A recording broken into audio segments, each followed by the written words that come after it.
Hello, আসসালামু আলাইকুম। তো অনেক দিন পরে হচ্ছে বাটায় ভাত খাইতেছি, এই জন্য ভিডিওটা অন করলাম। সাধারণত ছোটোবেলায় বাটায় বেশিরভাগ ভাত খাওয়া হতো, বড় হওয়ার পরে আর খাইনি। তো আমি এখানে 3 রকমের ভর্তা নিয়েছিলাম: শাক ভর্তা, আলু ভর্তা আর হচ্ছে মাছ ভর্তা।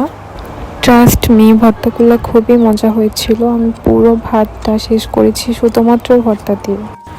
আসলে মজার ঠেলায় আমি সব ভর্তা একসাথে মাখায় খাইতেছিলাম।